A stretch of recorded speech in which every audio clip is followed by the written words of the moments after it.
GTA 4 makes big bucks, the Webby Awards announces big stars, and Jeff has a segment from Charlottetown, PEI.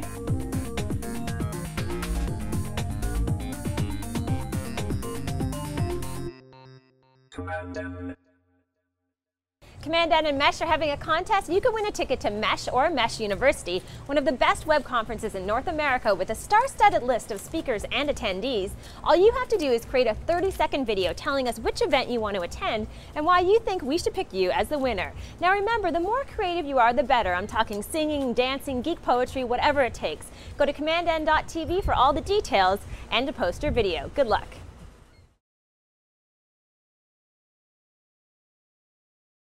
Welcome to episode 132 of commandN. I'm Amber. And I'm Mike, but that means you've done 70 episodes or more without me, so I'm back. How's it going, guys? Yes, Mike is back because Will is actually on business this week, and Mike has offered to step in.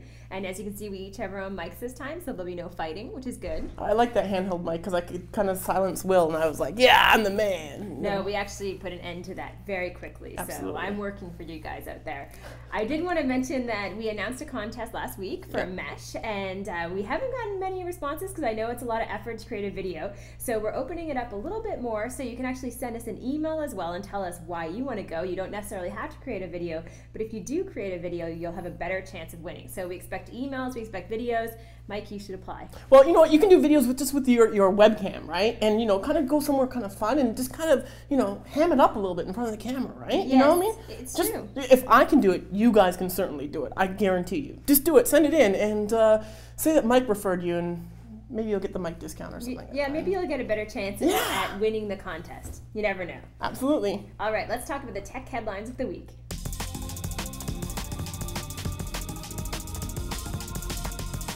Our headlines this week are sponsored by GoDaddy. If you go to GoDaddy, you can sign up for any of their hosting packages.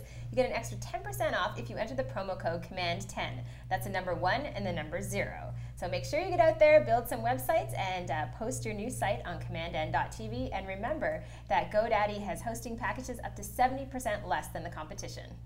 Our first headline this week is about the Webby Awards. Now, we cover the Webby Awards every single year on commandN. They're a giant award show for literally hundreds and hundreds of websites. And they announced their awards this year, and the ceremony is in June in New York City. I wanted to mention just 2 of the awards. One of them is will.i.am, which is this great little commercial that was done for Barack Obama based on one of his speeches with a bunch of musicians. Really great video. And the second thing I have to mention is that this made me laugh, Mikey. This was in the fashion category. Well, yes, I'm not too familiar with, who is it? Louis or Louis? Or Louis Vuitton. Oh, Louis Vuitton. Oh, yes, absolutely. I have one of their handbags at home. Yes, I bet you do. So Louis Vuitton won in the fashion category. Now, which is fine, but the thing that made me laugh is that they won for the Louis Vuitton Core Values website that they've created. And it kind of made me laugh because I'm thinking Louis Vuitton Core Values, you know, hundreds and hundreds of dollars to buy a little Louis Vuitton purse. Is that, what kind of values do you have there? Rich values. Rich values. Rich values. You know what I mean? That's why we like you, Mike. Now on to your story. Well, there's this little known video game. Have you heard of it? It's called Grand Theft Auto. They made over $500 million in the opening week of selling this game. I think that even beats Halo out, Halo 3 as the most popular and most... I think so, because what I had read is this is actually record-breaking. Yeah, so yeah. I would assume that means that it's beat they use various, like, you know, first day, first week, first month, first, I forget, there's a number of other issues. So it may not break all the records, but it certainly is a fantastic game. And I know, Amber, I know you don't like gaming very much because, quite frankly, I think you think it's wasteful of time. No, I just don't have time to play games, but I think, you know, people have fun with it. I know that you love that game, and Absolutely. because there's a lot of swearing in it. I don't swear, but it gets out, you know, those human frustrations that you can't do in normal society. Yes, I can only imagine. But it's a great game. Check it out. Only if you're an adult, though, because it's not for kids, and don't play it around your kids. But that's very good advice, Mike, I have to say. Now, I have to mention something that is kind of negative in the tech world. This is Spam. Spam is celebrating its 30th birthday just this past week. There's not too much to say about Spam, really. You know, it's annoying, it's frustrating. The only thing I will say, I find the Gmail spam filter to be amazing. So if you haven't switched over to Gmail yet, you should definitely try to switch over and check out their spam filter, and you really will eliminate a ton of spam that you get. Yeah, like I think I get like about 1,000 emails a week with spam, and my filter, I don't use Gmail, but I use a separate, I use a Bayesian filter, and it gets like 999 of them out. So it's not too bad. You know what I mean? But again, I thought we were supposed to get rid of spam. Wasn't all these laws introduced to get rid of spam? Like No, you can't get rid of spam, I don't think. Oh, okay. Well, you then, might want to, but I don't think you can. Well, you know, if you could, maybe someone could send in a video in terms of how they would get rid of spam to win the Mesh conference. Yeah, tickets. they could. You know, you could send a video, whatever you were saying, whatever you want, but you do have to say why you want to go to Mesh too. So yeah. But like how you could eliminate spam by going to Mesh. You see, I think Mike is creating this video, so he's trying to win. So I will say, Mike, you send in the video, and you might have a good chance. Well, you know what? I might make it on my brand new iPhone because we can finally use iPhones in Canada, right? Well, who knows when? But yes, iPhones are coming to Canada. But big deal, right? It's like, I know. It's kind of. Yeah. I feel the same way. You know, they haven't really announced the actual date for when iPhones are coming to Canada. Yeah. It's going to be towards the end of the year. Rogers is going to be the carrier for the iPhones, and no news about data plans. I'm sure they'll be quite high. But I think maybe, you know, Rogers is going to start to sell, I don't know, first generation iPhones. I'm just guessing. That's probably not true.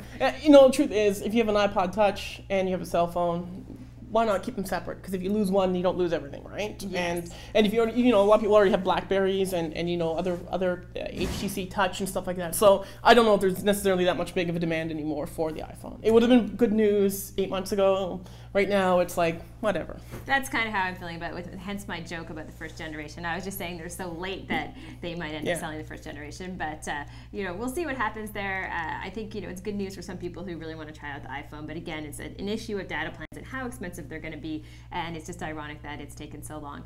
Speaking of iPhones, though, I have to mention this new site that works on an iPhone in case you do get one. It's called domise.com, and it's touted as being the fastest place to search domain names. And I'm thinking, haha, you know, and all these sites say they're the fastest. Well, I actually went there, and I have to say they are the fastest. They're unbelievably quick. I searched Mikey.com because I knew Mikey was coming over. We were shooting together. And I also found out that Mikey.com is another tech geek, and he does a blog all about tech stuff. So I'm thinking maybe I should sue him for domain name infringement or something like that, some sort of copyright infringement, and take back Mikey.com. That's my name. You can't use that without me. What's the deal? That's not a bad idea. But here's the thing, Amber. Hold a second, quickly. Just one thing. It's the fastest, but is it the best? Because we all know it's not about how fast. It's about how good it is. Is it the best? I don't know. I think it might be the best, Mike. You know, okay. I just have a hunch there. All right. Well, just to, you know, finish things up a little bit here. Have you ever had to take an IQ test, Amber? I haven't. I have. I think I was at 145, 150, something like that, right? There's ways to cheat or game the test. So I have a lovely little Wired article about how to game an IQ test and how to kind of juice your score and how to get higher. And you know, so if you ever have, you know, I think it's FedEx requires you to take an IQ test when you go to work for them, which just seems actually kind of odd, but you know. And a urine test, but we won't talk about that. I'm just kidding. But you know, I can see Google doing that. I can see Microsoft doing that. But FedEx seems kind of weird. But anyhow, so if you're applying for FedEx, maybe you want to read this article a little bit closer than others and figure out how to get a better IQ score and maybe get a better job. You know, maybe you could be delivering my new iPhone to me. No? Maybe in 2012 we'll hook that up for you.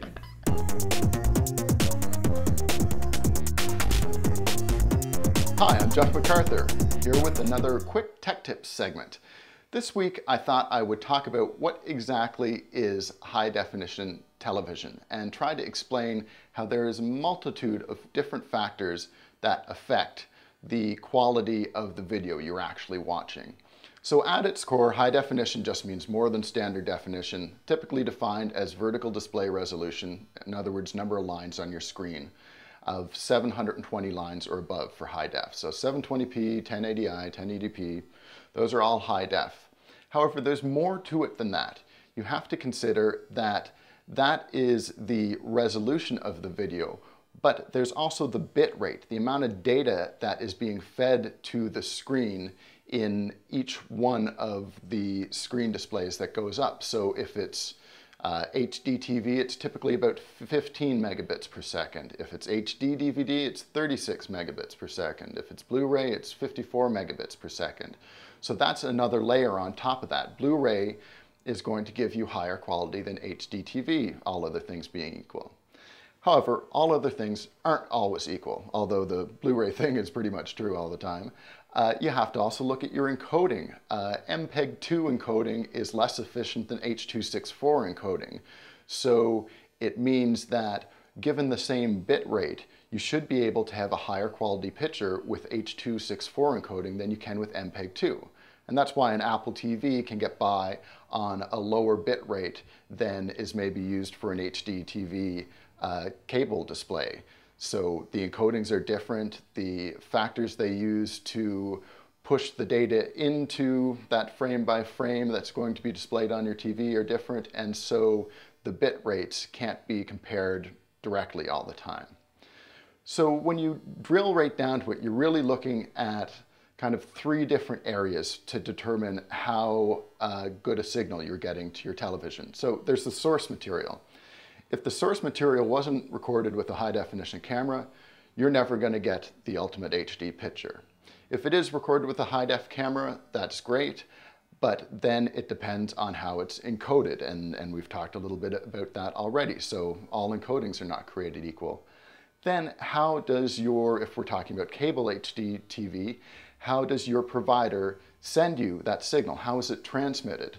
That's another step in the chain. When that signal gets to your box, then how do you put it into your television set? If you're using a composite connection, you're not getting as good a signal as you would be with a component or HDMI connection.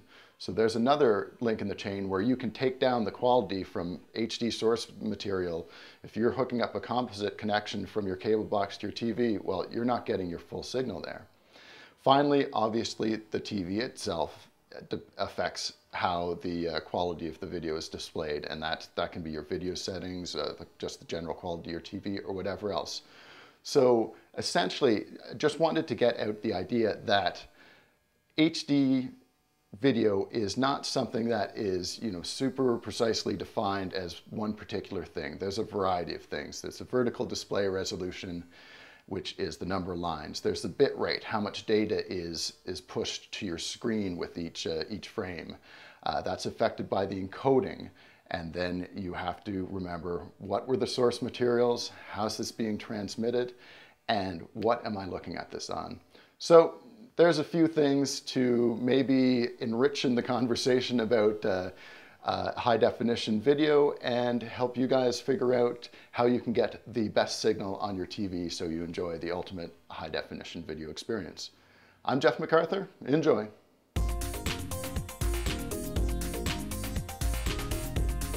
Now it's time for our web picks of the week. We should mention, you probably noticed people were trying to walk in the stairwell, that it's raining out again in Toronto, and it's raining a little too much to be outside. We were ready to go outside, I have my hat on, our coats on, but unfortunately it's too wet. So we're stuck in this back stairwell, but it's kind of fun here. Well, at least it's not snow, right? It's not snow. We're okay with it. Yeah. As for my web pick this week, unfortunately, as people have heard, in Burma, the cyclone hit Burma, and there are up to 100,000 people who have been displaced. I think in that there's 20,000 people who are confirmed dead. Many of those people in the 100,000 are missing. So I went on Twitter and I asked some people if they knew of websites where you could go and donate money. And so we have a list on commandN.tv of sites where you can find places to donate money really easily.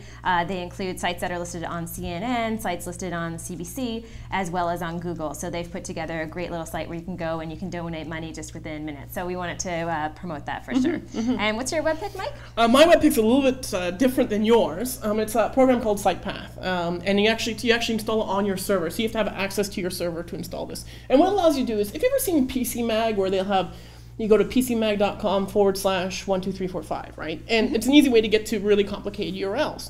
Well, you can install this on your own website. So we can put Amber Mac, and maybe we would put secret pics, right? And so that can be a redirect to any other website in the web universe. You don't have to do a long, complicated website or even a tiny URL, which may not look professional if you're sending it to colleagues or to potential buyers of your product. So you would redirect to someone else's site? Okay, gotcha. as.com/go/commandN, and that might take you to secret pictures from behind the scenes of commandN, the ones that that you'll never see anywhere else, right? Go there. Maybe you should go to searchcommandN.com, because we found some secret pictures there from our good friend Steve in the UK. So I forgot to mention know that. Yes, Jeff said we should mention that. SearchcommandN.com. So that's a good site to go to. Yeah. So this is the easy way of just making it look a little bit more professional, to have redirects.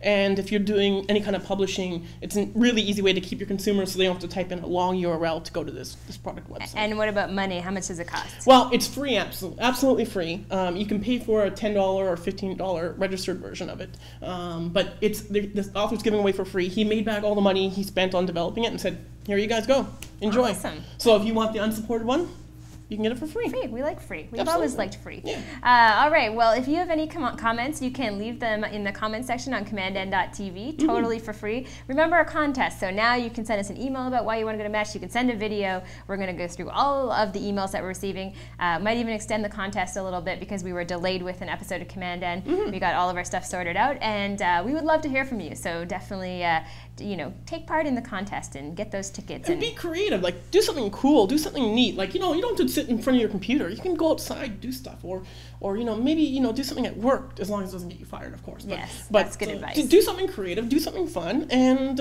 you could be the next co-host with Amber MacArthur here on commandN. This is a new part of the contest, but we're just kind of we're rolling with it right now.